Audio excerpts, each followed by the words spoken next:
ஒவ்வொரு முறையும் ஆளாத ஆம்புலன்ஸ் இயக்கிட்டு இந்த அரசாங்கம் ஒரு கேவலமான அரசாங்கம்.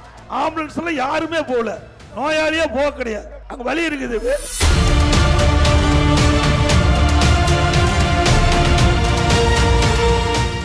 ஆம்புலன்ஸ் வலி விட்டுருங்கப்பா, கொஞ்சம் வலி எடுக்க போகட்டும். தம்பி கொஞ்சம் வலி எடுங்கப்பா. ஆம்புலன்ஸ் வலி விட்டுருங்க, கொஞ்சம் வலி விடுங்க பார்க்கலாம். கொஞ்சம் விலைக்கு போகட்டும், கொஞ்சம் ஆம்புலன்ஸ் வலி விடுங்கப்பா. வேலூர் அணைக்கட்டு தொகுதியில அதிமுக பொதுச் செயலாளர் சட்டமன்ற எதிர்க்கட்சித் தலைவர் எடப்பாடி கே பழனிசாமி மக்களை காப்போம் தமிழகத்தை மீட்போம் எழுச்சி பயணத்துல பேசிட்டு இருக்கும்போது குறுக்க ஒரு ஆம்புலன்ஸ் வந்தது.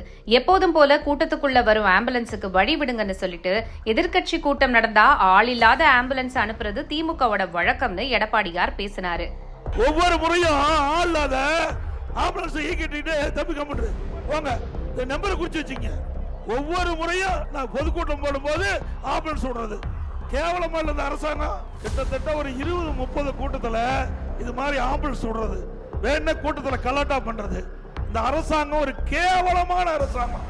இந்த வெறும் ஆம்புலன்ஸ்ல யாருமே போகல, நோயாளியே போக கிடையாது. அங்க வலி இருக்குது. வெறும் வண்டி ஆம்புலன்ஸ் வந்தா அது யார் ஓட்டிட்டு வராங்களோ அவர் பேசிட்டா மாதிரி ஹாஸ்பிட்டலுக்கு போக வேண்டிய நிலைமை ஆயிடுது. சட்டப்படி நாளைக்கு புகார் கொடுங்க, காவல் நிலையத்தில் புகார் எடுத்து நடவடிக்கை எடுக்கணும்.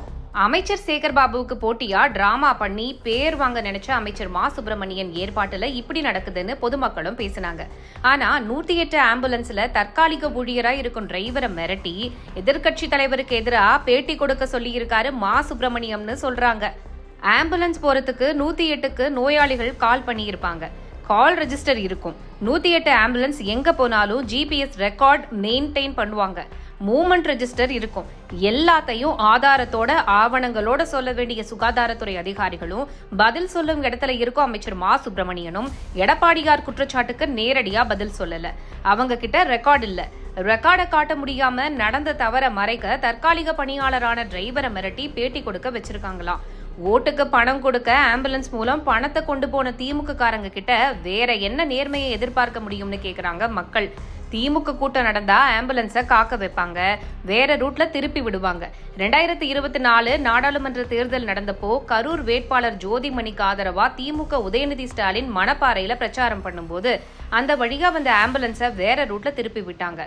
ரோட்டை மறிச்சு 2 மணி நேரத்துக்கும் மேல நடந்த உதயநிதி கூட்டத்தால 2 ஆம்புலன்ஸ் அந்த வழியா போக முடியாம திரும்பி போன காட்சிகள் எல்லா செய்தியிலையும் வந்தது. பொன்னேரி புது பஸ் ஸ்டாண்ட் பக்கம் திமுக காங்கிரஸ் பிரச்சாரம் நடக்கும்போது அரை மணி நேரத்துக்கும் மேல ஆம்புலன்ஸை காக்க வச்சு அனுப்புனாங்க.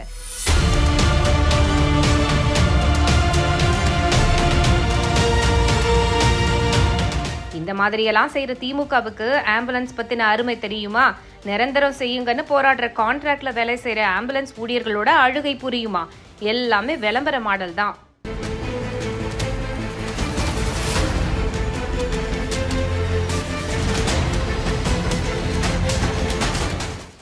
அரசியல்ல உண்மையா என்னதான் நடக்குது தெரிஞ்சுக்க நாளை நமதே சேனலை சப்ஸ்கிரைப் பண்ணுங்க.